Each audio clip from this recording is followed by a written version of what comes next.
we begin to kind of wrap things up here on today's episode of Let's Rage Coogs, the unofficial postgame show of Houston football and men's basketball, I'd like to talk a little bit more about Marcus Sasser, who, as we know, of course, the Dallas native, had his homecoming. Chris, I find this interesting that for the last few years before this season, Houston listed Marcus as a Red Oak native, and this year they just called him a Dallas native. I found that interesting, but it doesn't really matter. Red Oak is a suburb of Dallas, but regardless, as I digress, he had a strong showing, especially in the second half for Houston. It really seemed, like I said, whenever they built that 23-point lead, Marcus Sasser was a big reason for it when he really got it going offensively, and he had arguably one of the nastiest plays of the game when he hit that step back over SMU, and they got the entire bench excited. But what did you guys see from Sasser when he finished with 20 points? Just overall, it seemed like it seems like he's really, really comfortable when he drives. It seems like he's kind of going at his own speed, which from a senior, this is his final year, he's gonna play in the next level. It kind of really looks like everything's going at his own speed. I'm curious to get your thoughts.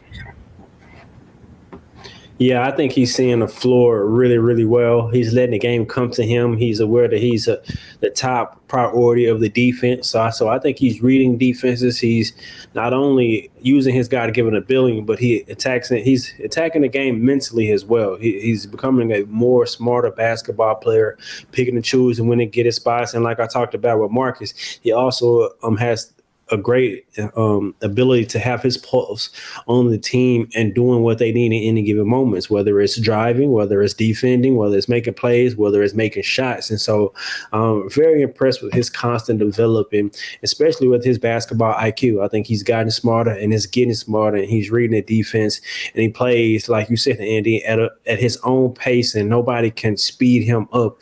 And he doesn't force shots. I mean, some of the shots that he take and miss, those are shots that he can't make. And so he didn't start the season shooting efficient, but he kind of got out of that slump, and now he's playing the efficient basketball that I expected to see from him. So I'm loving everything that I'm seeing from Marcus, especially what I saw tonight. And I like the balance between Marcus and Jamal. You know, they kind of took turns. Marcus was more of a facilitator in the first half, and Jamal got points in the first half. Second half, Jamal was a facilitator, and Marcus got buckets in the second half. So it's a good balance. As long as the two of them are efficient and Jamal, or really both of them, avoid early foul trouble, who's going to be in every game the rest of the season because of the balance they have, because the game is slowed down for both of them. Jamal has learned how to, okay, I need to score now. My team needs to score. I'm going to get buckets. Marcus can pass. Jamal, you want to go and score? Fine, I'll run the offense. I'll dish it out to you. Go get yours.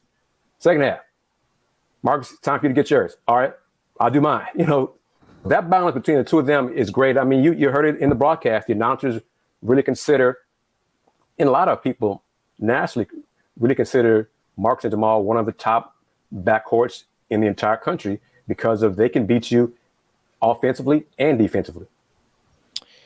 And when you talk about players where the game is slowing down, I think what really makes this, and something that we kind of might sound like a broken record for how many times we say it, but I think you can add Jarvis Walker to that mix now, and he's only going to continue to get better. But that's going to be a three-headed monster, and we're not even counting Jamal Mark, who he got into double figures in tonight's game against SMU. We haven't really talked much about him as well, but there's just so many weapons top to bottom, and something that we even saw a little bit today too. Houston can go to Jawan Roberts in the post too, and they're comfortable with him being able to get points that way. They just have so many weapons that can hurt opposing teams, which something that Jamal Shed said after their practice on Monday. They still don't feel like they've all played well together at the same time. And that's something that's, from a Houston perspective, is very excited to see heading into March. From an opposing perspective, it's got to be terrifying. You don't want to be the team that finally plays against Houston when they have all five starters really clicking on all cylinders. And by the way, they have really a guy off the bench that can be a microwave and just kill you from 3-point range as well, in Emmanuel Sharp. Yeah, I mean, this team is balanced, and they're getting better offensively. Defensively, they still have a few lapses. But offensively, the balanced scoring is there for this team. Jarvis Walker with the jump hook now in the mid post, low post for him. He's adding that to his game, more consistent with that. So the offense is getting better. Jamal Marcus, his outside shot is not there yet with everybody else in the starting five, but Jamal's a better defender, better rebounder lately. He's a better player lately. So each of them is finding different ways to impact winning. One of the overriding things now is make free throws. that's because that is, as every UH alum knows, fan alum if you're old enough, that's been a bugaboo for Houston Cougars men's basketball going back 50, 60 years. So I'd hate for this team to miss a chance at a championship at the foul line.